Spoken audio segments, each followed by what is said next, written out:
I'm Martha, a 28-year-old massage therapist at a local hospital. My days usually involved routine treatments until Mrs. Rossi, a feisty retired woman with osteochondrosis, became my regular patient. She had a knack for prying into personal matters, which I usually navigated with a mix of professionalism and humor. One afternoon, as I was working on her stiff shoulders, Mrs. Rossi's voice cut through the room's tranquility. "Martha, dear, you have such magical hands. Tell me, what does a job like this pay?" I smiled, continuing my motions. "It's around $4,000 a month, Mrs. Rossi." She clucked her tongue in a mix of surprise and disappointment. "Only $4,000? I thought such a skill would fetch more." I shrugged, keeping the conversation light. "Well, it's enough for me. I enjoy the work more than anything." Changing gears, she suddenly said, "You know who you should meet? My son, Antonio. He's the owner of that Italian restaurant downtown. A real catch, if I may say so." I hesitated, recalling the few times I saw Antonio. He was quite charming and easy on the eyes. "I don't know, Mrs. Rossi. I'm quite busy with work." "Oh, nonsense," she exclaimed. "A young, attractive woman like you shouldn't be alone. Let me arrange something."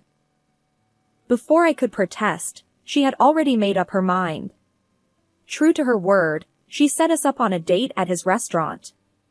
Antonio was more than I remembered, charming, with a warm smile and eyes that sparkled with humor. Our conversation flowed effortlessly, filled with laughter and shared interests. Weeks turned into months, and our casual dates grew into a serious relationship. One evening, as we walked along the river, Antonio stopped and looked into my eyes.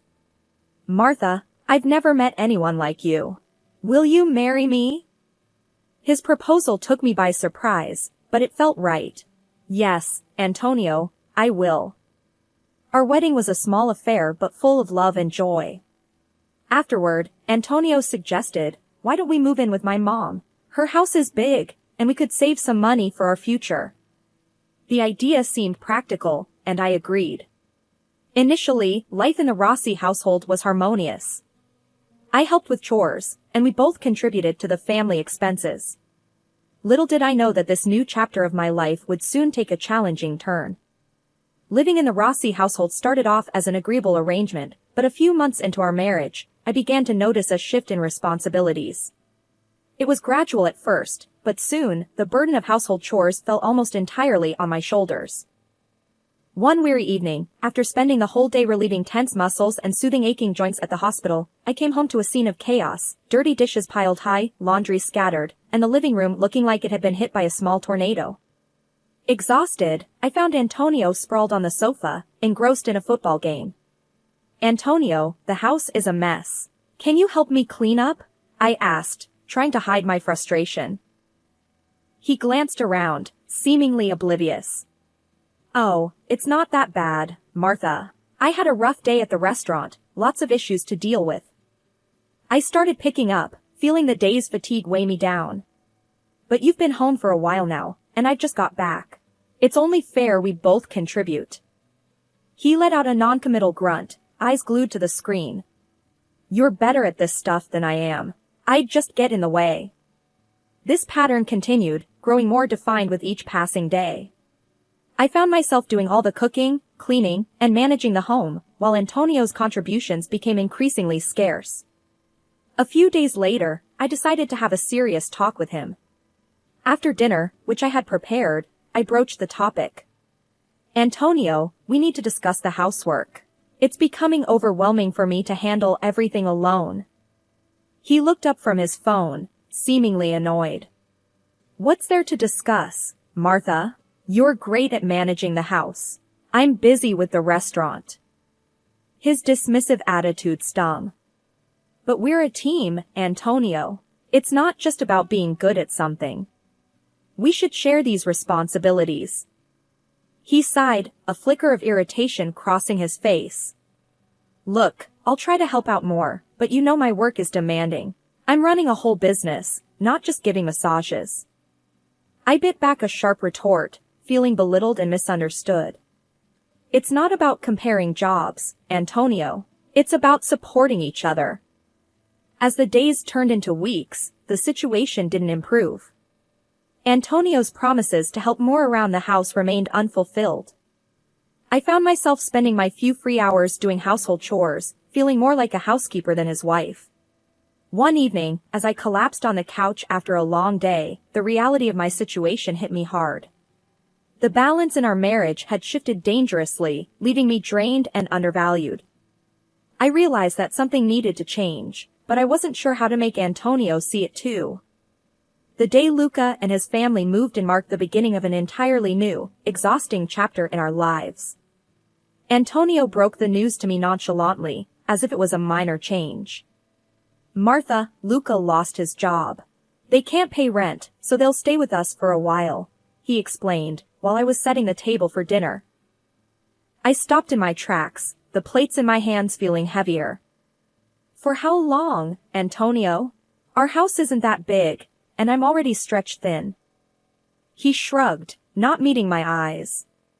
"Just for a bit, until Luca finds a new job. It's family, Martha. We can't turn them away." Their arrival turned our already bustling household upside down. Anna, Luca's wife, seemed more interested in her social media than in managing her children or helping around the house. Their 3 kids, aged between 3 and 8, were little bundles of chaotic energy, leaving a trail of mess wherever they went. One afternoon, after stepping on a toy car for the umpteenth time, I approached Anna, who was scrolling through her phone. "Anna, could you please keep an eye on the kids? The house is turning into a war zone." She looked up, annoyance flickering in her eyes. "Martha, I'm busy with my own stuff.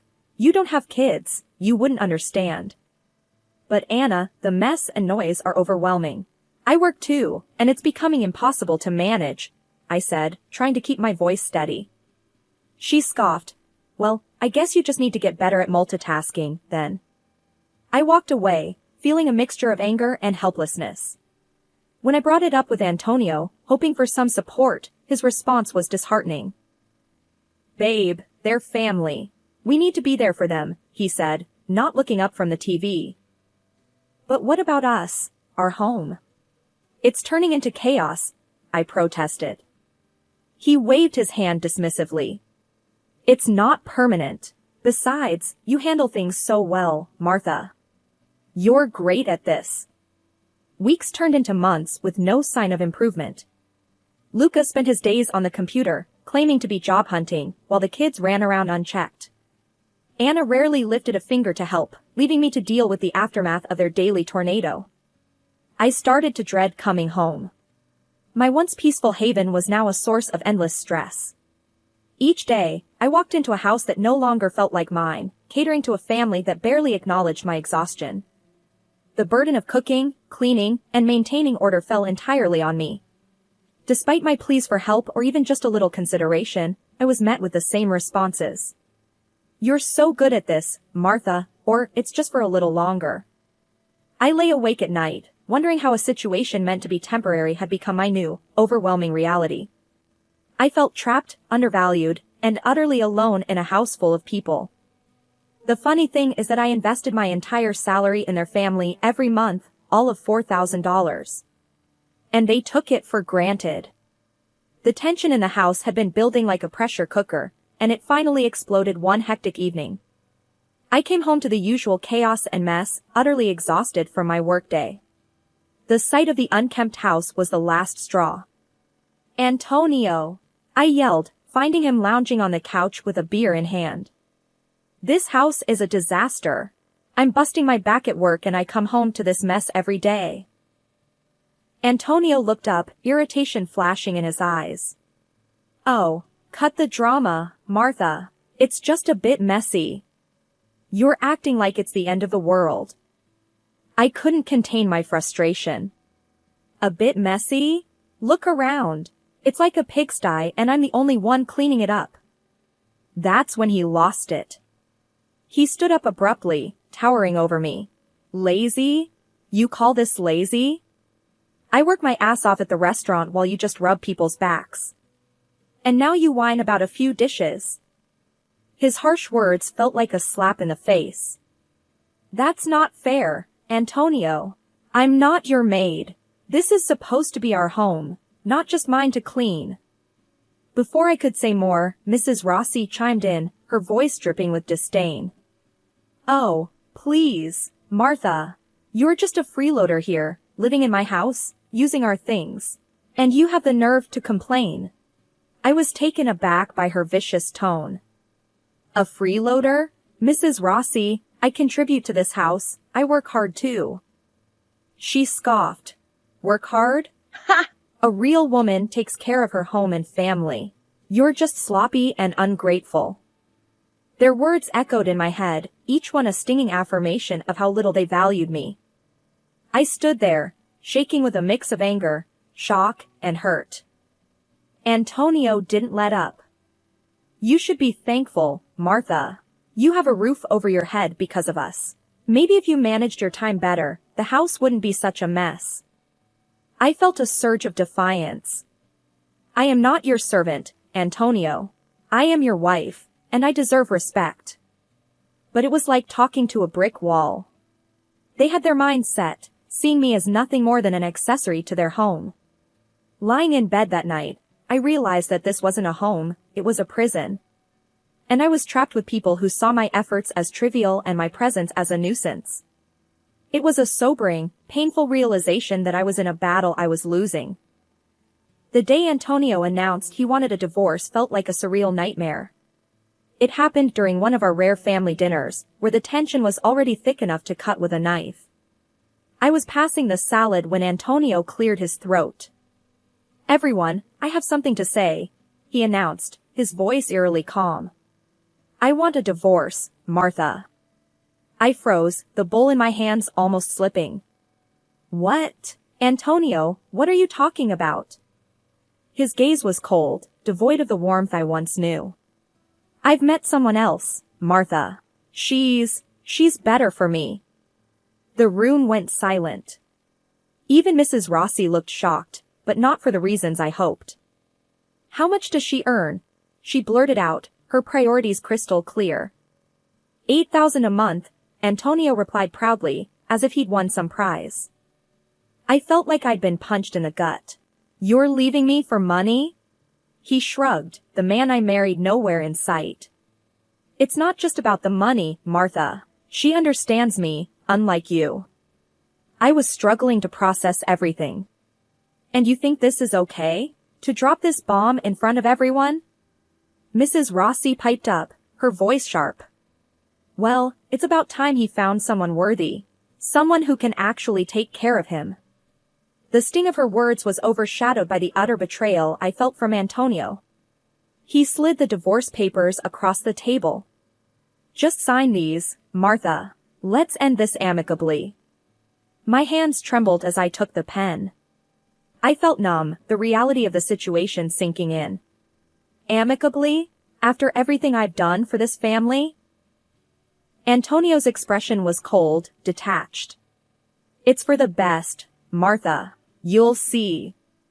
With a heavy heart and a sense of unreal detachment, I signed the papers. The room remained silent, the only sound being the scratching of the pen on paper. As I stood up, the weight of the situation finally hit me. I hope she's worth it, Antonio. I really do, I said, my voice laced with a relief I couldn't hide. I packed my things that night, the silence of the house echoing the hollowness I felt inside. Antonio and his family watched, their faces a mix of surprise and confusion at my calm demeanor. Little did they know, inside, I was even rejoicing at the thought of being free from this toxic environment. I closed the door behind me, leaving behind a life that was no longer mine. The night air felt crisp and refreshing, a stark contrast to the stifling atmosphere I had just escaped. As I walked away, I realized this was not an end, but a new beginning. Moving into my rented apartment was like stepping into a new world. I took all the furniture and fancy appliances I had bought, leaving behind nothing but empty spaces in Antonio's family home. It caused quite the uproar. I still remember the day Mrs. Rossi and Anna confronted me as I was loading the last of my things into the moving truck. You can't just take all this stuff. It belongs in the house. Mrs. Rossi shouted, her face red with anger. I turned to face her, feeling a surge of defiance. Actually, I bought all of this with my own money. It's mine, and I'm taking it with me. Anna chimed in, her tone dripping with disdain. You're such a selfish brat, Martha. You think you can just walk away and take everything? I shrugged, not letting their words get to me. Call it what you want, but I'm done being your maid and your family's cash cow. I'm starting over. They were fuming as I drove away, but I felt an immense sense of relief, like I had shed a heavy burden. Settling into my new place, I reveled in the peace and quiet. It was small, but it was mine. The day I received the job offer from the prestigious medical center was the icing on the cake. The salary was nearly double what I was making before. I remember calling Sarah to share the news. Guess what? I got a job offer from that famous medical center. It's a big leap in my career, and the pay is amazing. Sarah's excitement mirrored mine. Martha, that's fantastic. You totally deserve this. You're going to kill it. The conversation was a stark contrast to the ones I had in Antonio's house. Here was a friend who believed in me and celebrated my achievements, not someone who saw me as just a means to an end. My first day at the new job was exhilarating. I was greeted with respect. Mr. Johnson, the center's director, welcomed me personally. Martha, we're thrilled to have you on board. Your expertise is going to be a great asset to our team, he said with a genuine smile. I couldn't help but beam with pride. Thank you, Mr. Johnson. I'm excited to be here and contribute to the center. Leaving the chaos of Antonio's family home and stepping into this new role was empowering. It felt like I had finally taken control of my life, steering it in the direction I wanted. The days of being undervalued and overburdened were behind me. Now, I was recognized for my worth, both professionally and personally. That night, as I sat in my quiet living room, sipping a cup of tea, I felt a profound sense of peace. The struggles and hardships had led me to this moment, and I was grateful for the journey. For the first time in a long while, I was genuinely excited about what the future held. It was a regular evening in my new life when I heard a forceful knock on my door.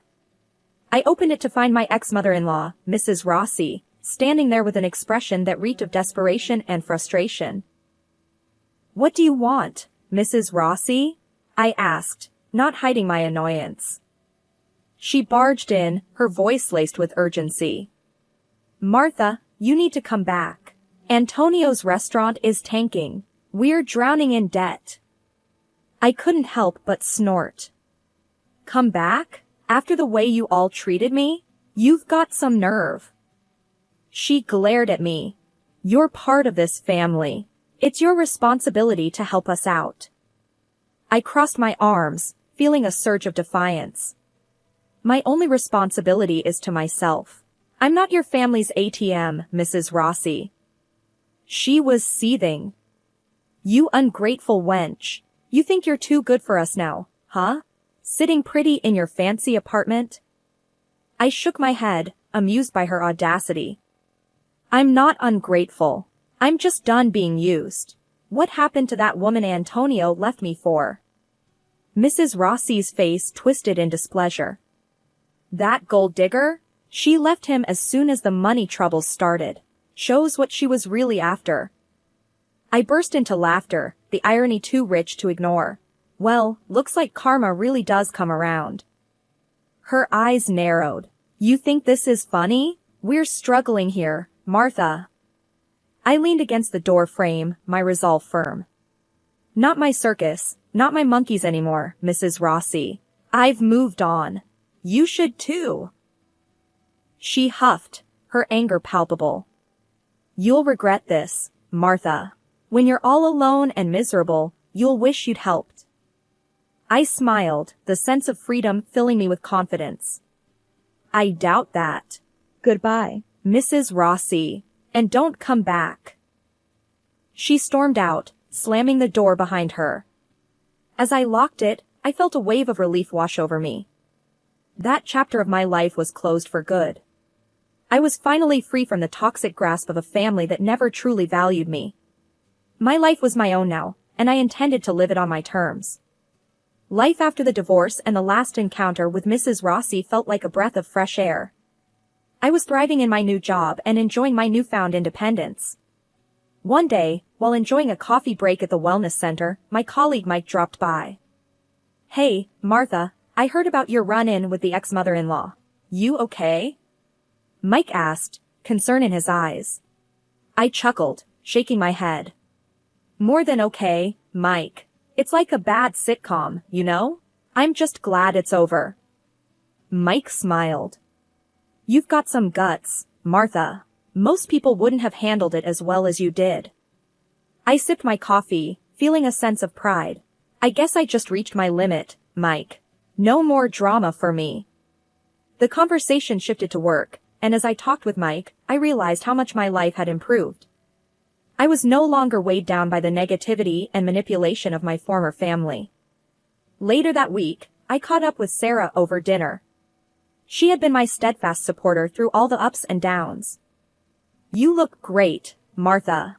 Really, like a weight's been lifted off your shoulders," Sarah observed as we sat in a cozy restaurant. I smiled, feeling a surge of gratitude. "Thanks, Sarah. It's been a journey, but I'm finally at a place where I feel happy and in control." Sarah raised her glass. "To new beginnings and to a friend who's shown what strength really is." I clinked my glass with hers. "To new beginnings and to friends who stand by you through thick and thin." The evening was filled with laughter and positive conversations, a stark contrast to the tense and uncomfortable dinners at my former in-laws. As I lay in bed that night, I reflected on the changes in my life. I had faced adversity, but it had led to growth and new opportunities. I had learned my worth and vowed never to let anyone treat me as less than I deserved. The following morning, I received a text from Antonio. It was short and seemed filled with regret. "I'm sorry for everything, Martha. I hope you can find it in your heart to forgive me." I stared at the message for a long moment. Forgiving Antonio wasn't about absolving him of his mistakes, it was about freeing myself from any lingering bitterness. I typed a response, my heart light and free. "Antonio, I've moved on. I forgive you, but more for my peace than yours. Take care." Sending the text felt like closing a chapter. I was no longer bound by the past, and the future looked bright. I had come out of this ordeal stronger and more resilient. As I prepared for work, I felt a sense of excitement about the possibilities that lay ahead. My journey had taught me about resilience, self-worth, and the power of moving forward.